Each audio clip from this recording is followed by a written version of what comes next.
Bonjour, c'est Yannick de Formation pour les pros, prestataires et formateurs photo immobilière.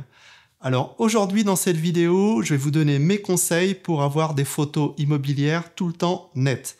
En effet, ça arrive très souvent qu'on ait des photos floues et peut-être qu'on ne sait pas trop pourquoi et comment faire pour résoudre ces problèmes. Donc on va voir ça ensemble, je vais vous expliquer pourquoi ça vous arrive et je vais vous donner des solutions pour que vous ayez toujours des photos nettes. En fait, si vous ne me connaissez pas, moi c'est Yannick, je suis prestataire et formateur et j'aide les agences immobilières et les indépendants à faire de meilleures photos, de meilleures vidéos et de belles visites virtuelles. Donc si vous voulez avoir de meilleures images, pensez à vous abonner à la chaîne et pour ceux qui veulent aller plus loin, eh bien allez voir mes formations sur le site formationpourlespros.com. Alors pourquoi j'ai des photos floues? Donc il y a plusieurs raisons.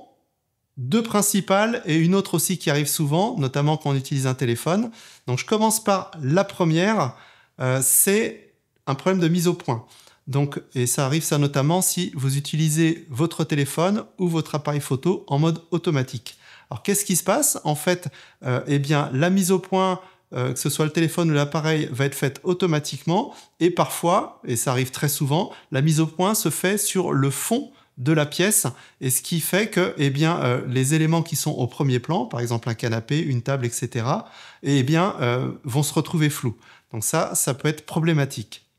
Mais la raison principale pour laquelle vous avez des photos floues, c'est dû à la vitesse de prise de vue.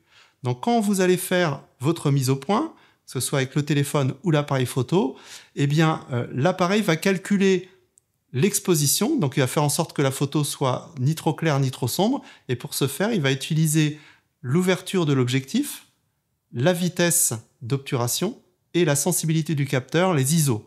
Peut-être que tout ça, c'est un peu du chinois pour vous, donc je vous invite à aller voir mes vidéos gratuites, je vous mets le lien sous la vidéo, où je vous explique un peu tout ça, comme ça vous comprendrez mieux. Mais en gros, voilà ce qui se passe.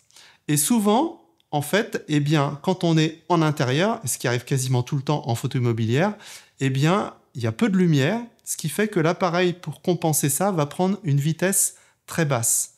Et c'est ça qui va occasionner des flous de bouger, parce que dès que vous allez appuyer sur votre téléphone ou si vous tenez votre appareil à main levée, eh bien, ça va faire un léger flou, et ce qui fait que la photo va être floue.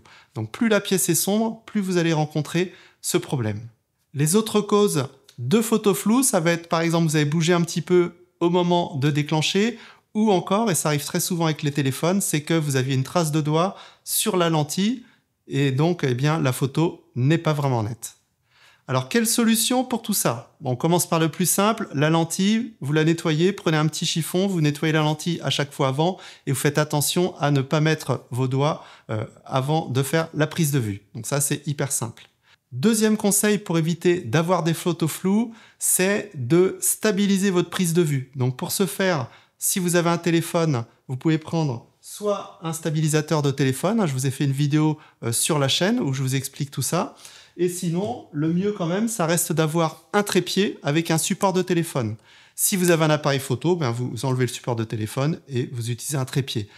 Alors ça a plusieurs avantages d'utiliser un trépied. Non seulement vous serez sûr d'avoir une photo bien nette puisque ça ne bougera pas, elle sera aussi bien cadrée, vous pourrez vraiment ajuster le cadrage, et ça fait aussi plus professionnel quand vous arrivez chez votre client avec votre petit trépied, plutôt que de juste sortir le téléphone de sa poche et en avant on fait les photos vite fait.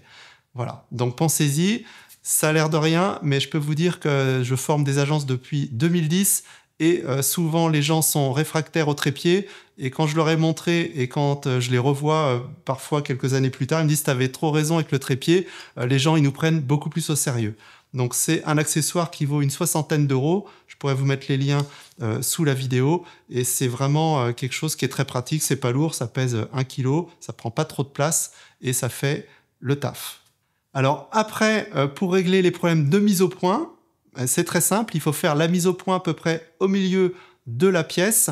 Donc pour ce faire, vous allez appuyer au centre sur votre téléphone par exemple, et si vous avez un appareil photo avec un écran tactile, c'est le même principe.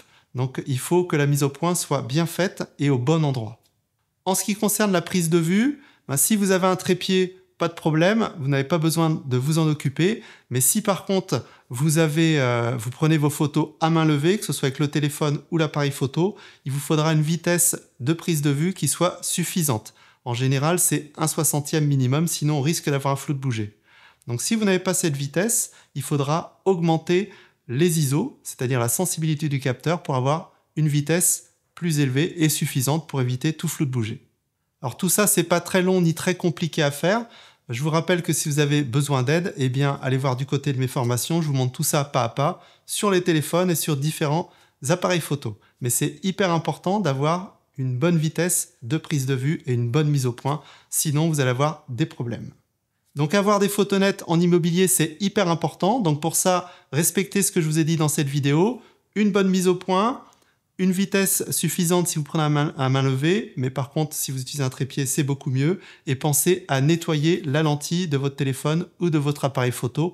Et normalement, ça devrait bien se passer. S'il vous reste des questions, n'hésitez pas à me les poser dans les commentaires. Pensez à aller voir les autres vidéos sur la chaîne. Vous allez sûrement trouver des vidéos qui vont vous apporter des réponses aux problèmes que vous rencontrez, que ce soit en photo, en vidéo, en visite virtuelle, ou encore pour rentrer plus de mandats. Moi, je vous dis à bientôt pour une prochaine vidéo. C'était Yannick de Formation pour les pros.